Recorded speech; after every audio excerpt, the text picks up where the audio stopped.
จ้าหญิงซีซ่าสายป้องกันที่ไม่ได้เก่งในเรื่องการแทงค์อย่างเดียวแต่ยังมีดาเมจที่จัดจ้านและเวอร์มากๆจนติดเทียร์สูงในเซิร์ฟเวอร์นอกเลยนะสำหรับคุณผู้ชมที่กำลังมองหาร้านรับเติมเกมราคาถูกปลอดภัยไม่รีฟันเปิดบริการตลอด 24 ชั่วโมงเติมถูกเติมไวผมขอแนะนำร้านจอนชาวไร่เลยนะครับ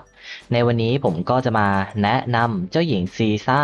สายแท้งค์นะครับที่ในอนาคตจะมาเนี่ยสำหรับตัวนี้ผมอยากจะแนะนำให้คุณผู้ชมเนี่ยไม่พลาดกันเพราะว่าหลายๆคนอาจจะคิดว่าเราเนี่ยเล่นทีมมังกรไม่ตรงสายเราไม่ต้องเอาหรือเปล่าเพราะว่ามันเป็นในส่วนของสายแสงกับสายมืดใช่ไหม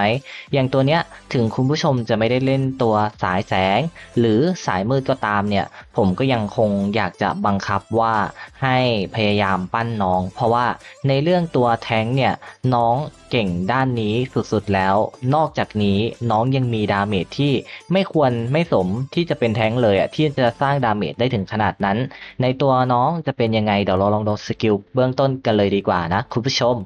ในส่วนของสกิลเบื้องต้นกันก่อนเลยนะครับก็จะเป็นสกิลโล่ของกษัตริย์นะครับสำหรับเจ้าโล่ตัวนี้เนี่ยก็คือว่า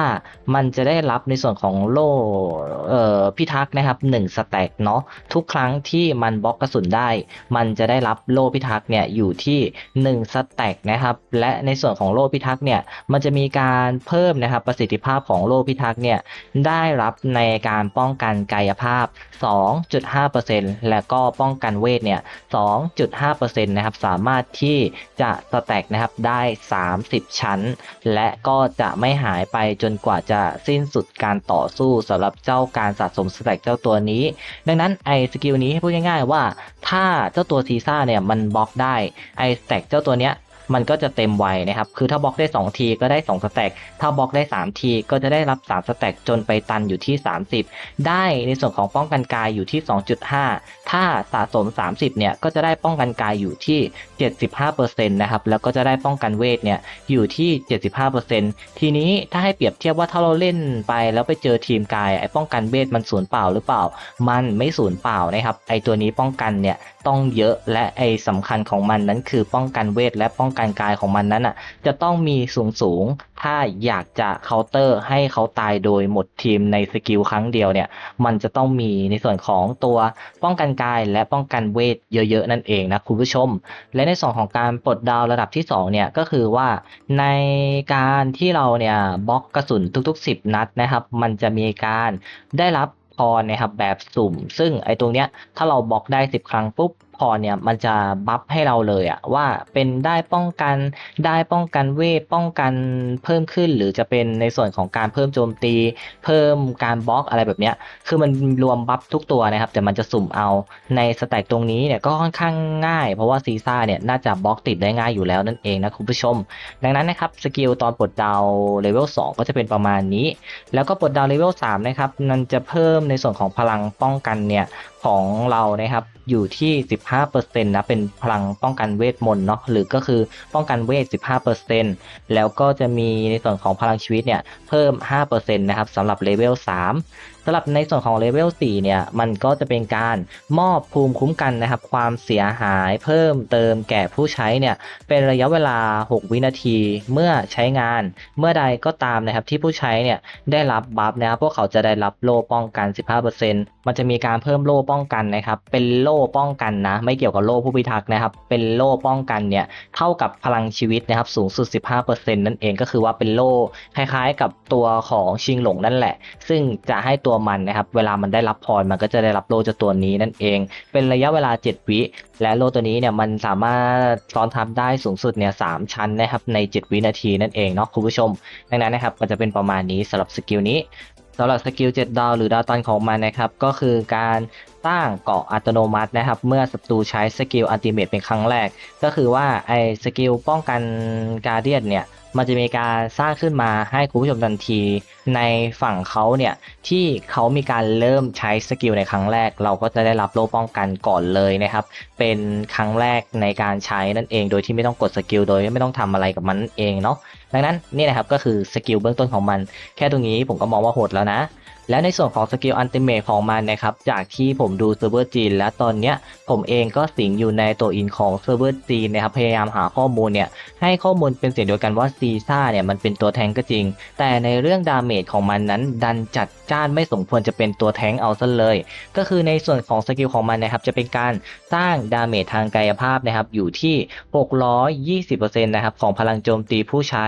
บวกกับนะครับอีก 1,600% ของพลังป้องกันและพลังต้านทานเวทคือมันจะบวกกับค่าป้องกันกายภาพแล้วก็บวกกับค่าป้องกันเวทเนี่ย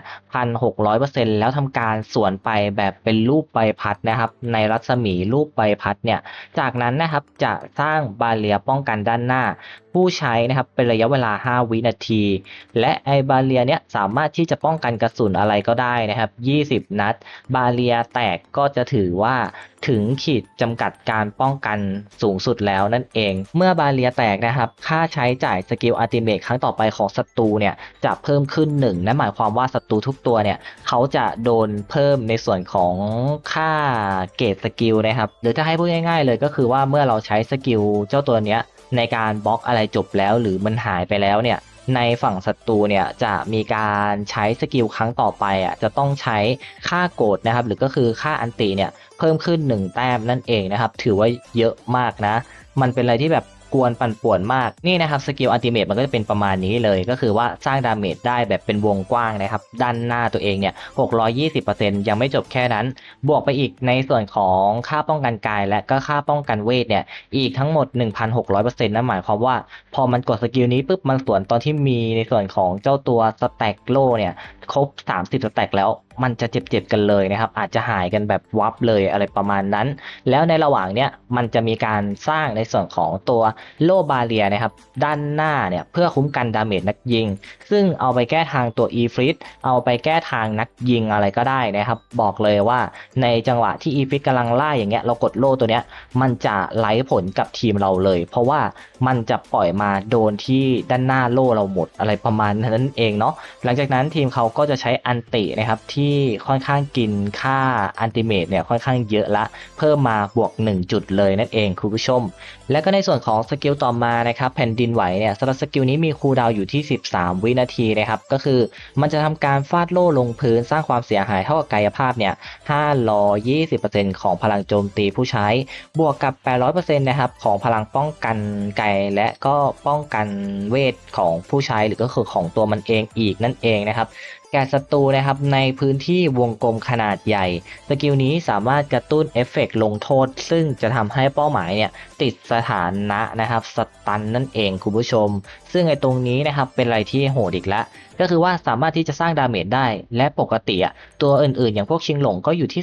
360%อะไรแบบเนี้ยแต่ไอเนี้ยในวงกว้างมัน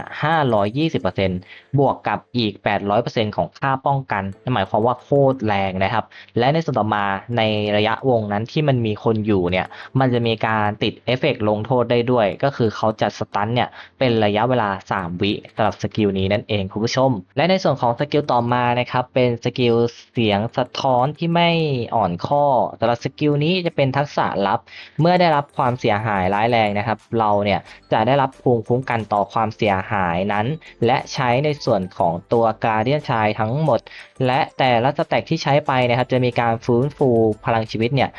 3%ของเอฟเฟกต์นี้สามารถเกิดขึ้นได้สูงสุดเนี่ยทุก1ครั้ง25วินะครับโคดาวอยู่ที่25วิสำหรับสกิลนี้ก็คือว่าถ้าเรา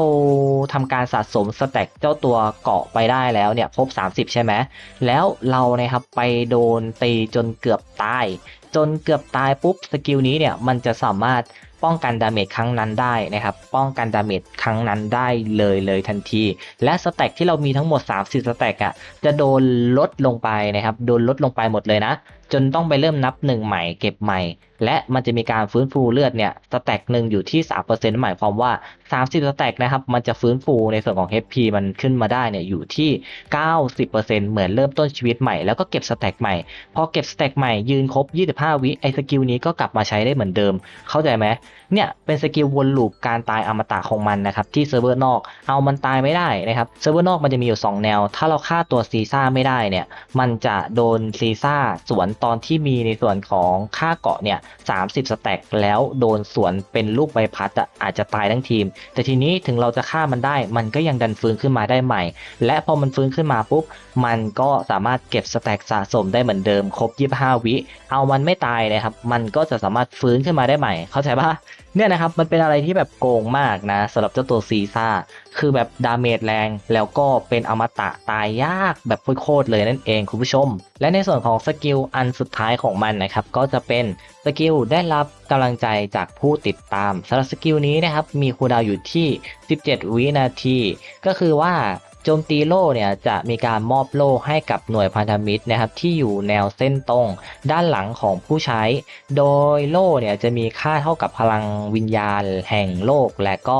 16% ของพลังชีวิตสูงสุดเนี่ยของผู้ใช้เป็นระยะเวลา8วินาทีนะครับเมื่อผู้ใช้ทั้งขวัญกำลังใจและก็มีในส่วนของวิญญาณแห่งการต่อสู้